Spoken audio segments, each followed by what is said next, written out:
We're continuing our journey to talk about spiritual disciplines. And today we are talking about submission and service.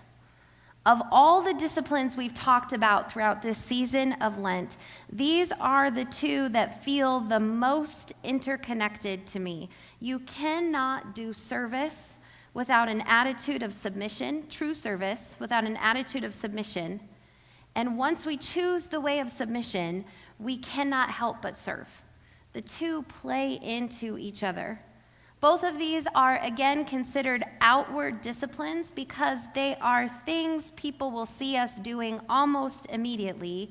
And in so many ways, the outward practice precedes the inner transformation, which means we have to be especially careful with both of these to remember that the purpose of disciplines is not the discipline itself.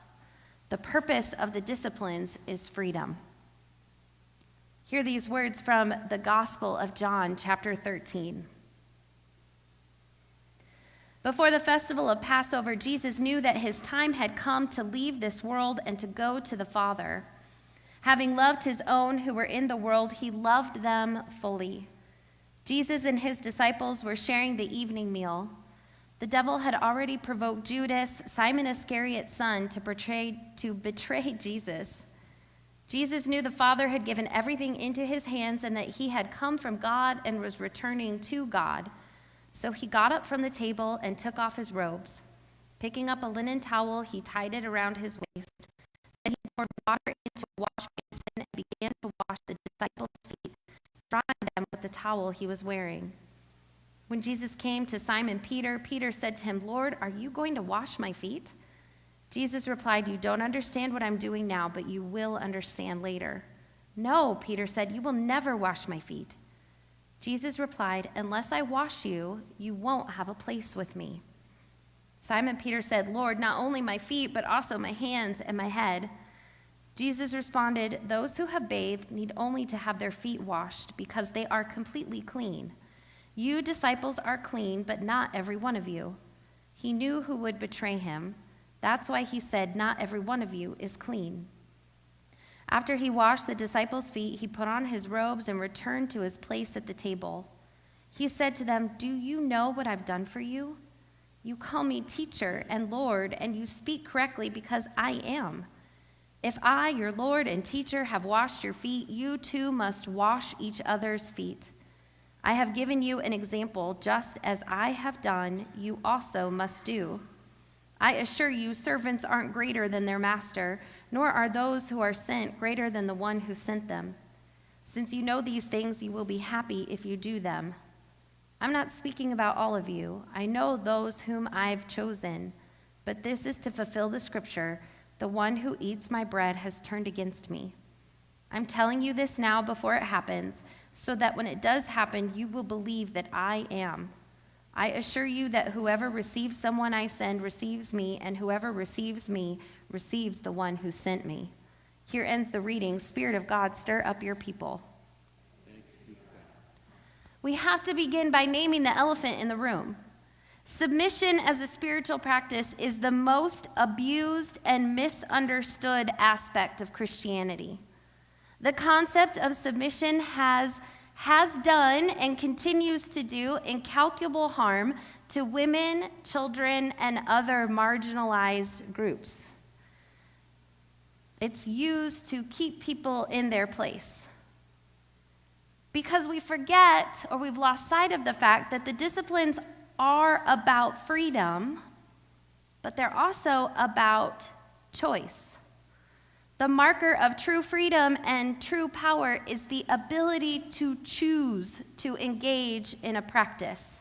So if someone is forced to submit to me or to any other authority in the church, that is not religion or a spiritual discipline. If in a relationship, one person coerces, forces, insists upon submission of the other person, that is not a holy relationship. That is abuse, plain and simple.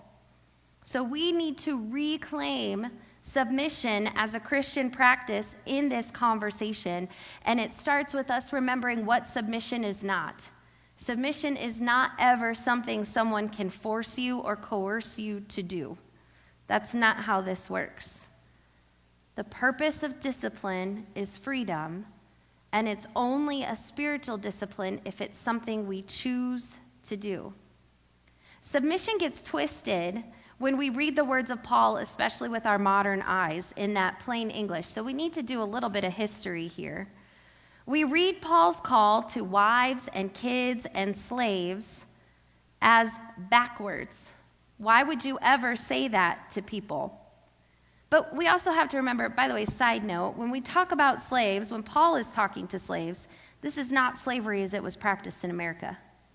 Slaves in the Bible still have inherent human worth. They're meant to be treated with dignity. And so when we think about slavery in the Bible, it's not what we did here. What we did here was truly evil. And so it still reads to us as backwards to have these people be called to submit when they were already in a society that forced them to submit. But actually, it's really, really radical, and let me tell you why. Paul is speaking to people who, even in his day, weren't really considered worth addressing. Paul, as a teacher, was never supposed to talk to women or children or slaves. You only talk to the man of the household. And so Paul is already breaking protocol by saying, don't be forced to submit, choose to submit.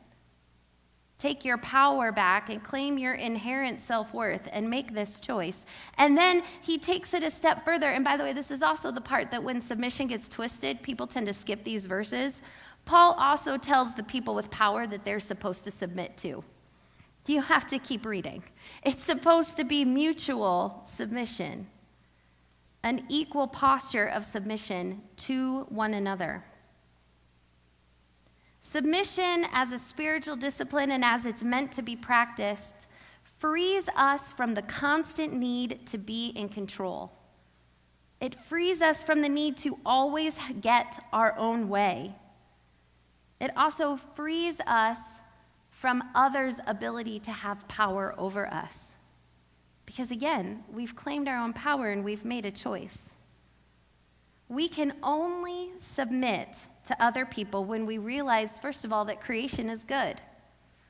We can only submit when we realize that we have infinite sacred worth in the eyes of God and that nothing we do can take that away. We can only submit when we realize others have infinite sacred worth. Go back to verse 3 in our scripture reading today. I love this verse. Jesus knew the Father had given everything into his hands and that he had come from God and was returning to God. Jesus' act of submission and service begins with the reminder that he is who he is, and no action he's about to take will change that. Because he knows who he is able to take on the role of a lowly servant, and it cannot take away from his power and his inherent worth. Choosing who to submit to flows out in concentric circles. When we think about submission, we should first submit ourselves to the triune God. Then we submit ourselves to Scripture, then to our families, then to our neighbors, then to the lowly and the lost and the broken, and out and out and out away from us. But it begins with a life of submission to God as modeled by Jesus Christ. Because Jesus' life was a cross-shaped life of submission and service. Sometimes we focus too much as Christians, by the way, on what Jesus does on the cross. We talk about that as his ultimate sacrifice. Jesus lays down his life for us and his friends. But Jesus' entire life is cross-shaped. Jesus' entire life is formed by submission and service. And in calling us to live our lives in the same way, Jesus isn't just reversing the hierarchy. He isn't just reversing the pecking order, which is what some people claim Jesus is doing. Jesus is saying there is no pecking order. There is no hierarchy. We are all fully equal in the eyes of God, which is why mutual submission and mutual service should work. Let's talk a little bit about service. True acts of service are completely divorced from our egos. It's not about the applause or the accolades that we will get from it. It's not even about the results of our service. If we're serving in order to convert somebody, this is not true service. True service springs from our relationship with God. It's based on our relationship with other people. True service is something we do with people, not to people. This is a really important distinction because when we do ministry to somebody, we've reestablished a hierarchy. But if we do ministry with somebody, it also means that we're free to not serve. Because sometimes serving and doing charity and doing stuff for people harms them, right? We've heard this, right? It holds them back. And so when we do service out of relationship, that is true service. True service does not distinguish between small, ordinary acts of kindness and large acts of heroism. I know everybody wants to be the person that rescues somebody from the flood, but maybe the act of service that needs to happen is dusting their room. True service doesn't distinguish between those two. It does what needs to be done because it needs to be done. The person who stacks the chairs is just as important as the person who gives the sermon. It does what needs to be done because it needs to be done. True service builds up community. True service gives up the need to be in charge.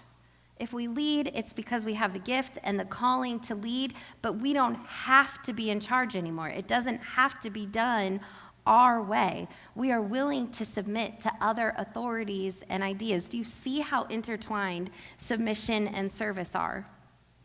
Now, I know when we talk about submission and service, it also sounds like no fun, doesn't it? Or it sounds like maybe it's all just hard work. And so I want to give you some additional good news. Dan, whose last name I still can't pronounce, no one told me after the first service, Dan has done this work called Blue Zones. Are any of you familiar with Blue Zones? Yes, Teresa, Dave are familiar with Blue Zones. Y'all need to look this up. This is great. There's a book. There's a series on Netflix. You can also just Google it. It is fascinating. So Blue Zones are these places that have been identified in the world where people have the longest lifespans. There's the highest incidences of people living over 100 years old. There's not a lot of them in America, by the way, just before you get surprised by that. Now, Dan in his work with Blue Zones identifies several factors that contribute to the long lifespan. Some of them are a diet where most of your calories come from plants, consistent daily movement that includes like squats and standing back up, walking up hills, all of that stuff. He also recommends, by the way, if you don't struggle with alcohol, a good glass of red wine helps out with it. It seems to be one of the factors.